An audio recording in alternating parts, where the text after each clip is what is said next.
All right. This may be unprecedented because it's coming from an area that has been in a struggle for a long time, a struggle in which many people have paid the supreme price.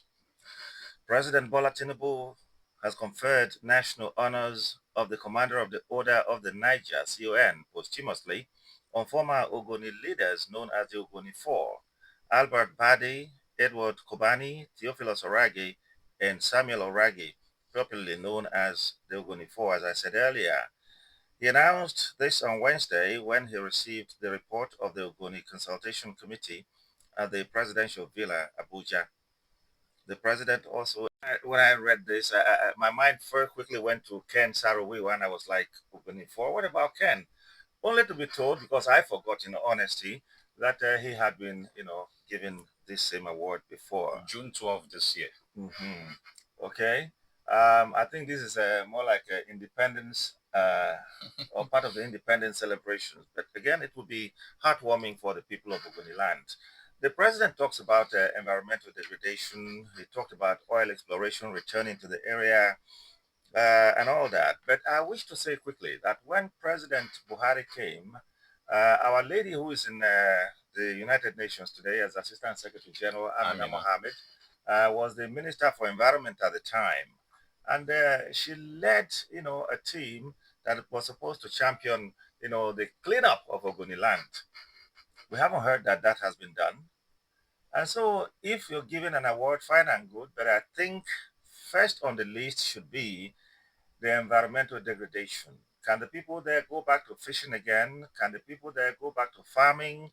Yes, oil exploration should return. Fine and good. It's all about money for the nation and oil blocks for the rich people. But again, you need to visit Ogoniland, Gokana, Bori, Dai, all these places connected together from Eleme to know that indeed there is degradation in that area. So whatever is being done for individuals, whether living or dead, I think it's on the surface. The people in that area need more of what you would call uplift, as human beings. Well, since 1993, Nigeria has not exported even a drop of oil out of Ogoni. And we all know the history, what led to that. The people protested and said in that part of the country. The four community leaders of blessed memories who were honored yesterday by President Tinubu were actually the community leaders who chose a peaceful approach to addressing the environmental degradation in that part of the country, marginalization. But they were killed in cold blood. Their death actually led to the arrest of Ken Saruiwa and his own camp, who were more confrontational with the government of that time. As a result, the government found them guilty for the murder of these other four community leaders who were honored yesterday, and they killed them as well through the firing squad. What President Bola Tinubu is saying today is, yes, the nation may have wronged you people in the past, but we cannot continue to live in the past. Let's forgive and move on. For President Tinubu, it is all about resuming oil exploration in Ogoni land. It's as simple as that. The president has not hidden his plans to take our crude oil output to as much as 3 million barrels per day.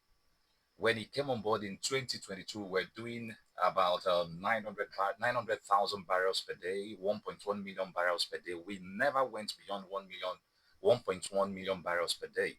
But today, in 2025, we're looking at 1.5 million barrels per day, 1.4 million barrels per day, which is about 96% of the OPEC quota for Nigeria.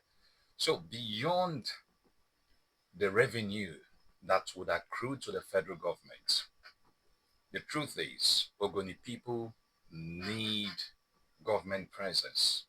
It is not enough appeasing them, telling them things they want to hear, just for you to start oil exploration. You mentioned a very vital since 1999.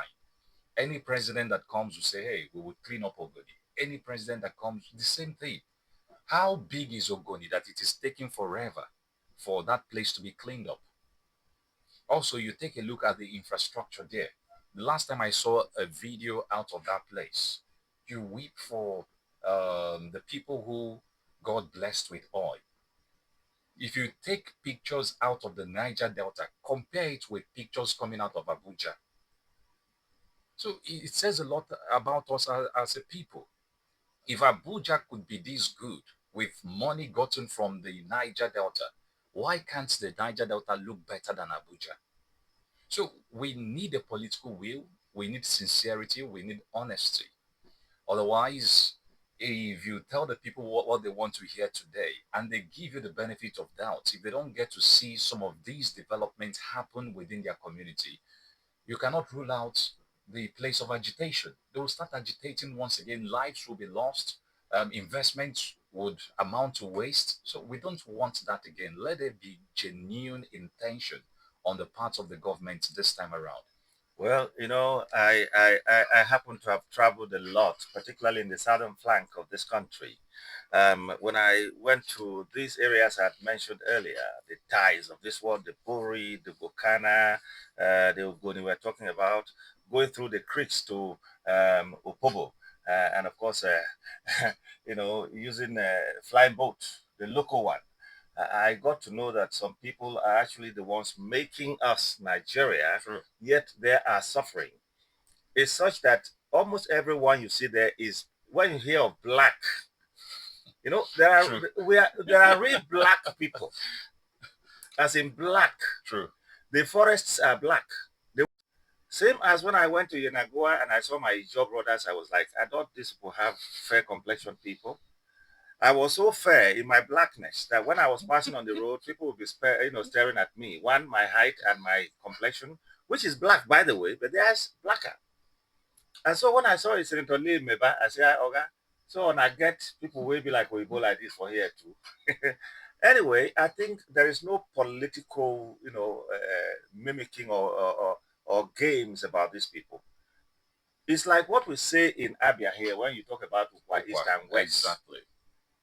The people that actually make the nation great through their resources are the ones that people have to cry to be able to get the necessities of life. I think it is wrong.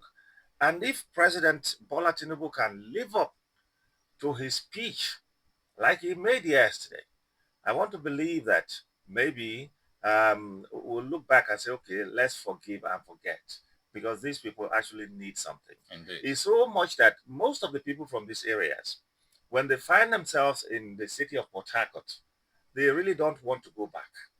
When you think about when I go home, will I have electricity? Will I have good water? Will I have, Access you road. have fish, you have water, but you don't have fish. Sure. I went to Opobo, with a former senator, always a senator, they say, during his campaign, I was in Port Harcourt at the time. And I actually watched my belly say, when I go there, I will chop fish, die today. Only for me to get to Opobo, I tell you, I did not see fish. Oh. I did not. That is what it is. But please, something should be done. Indeed.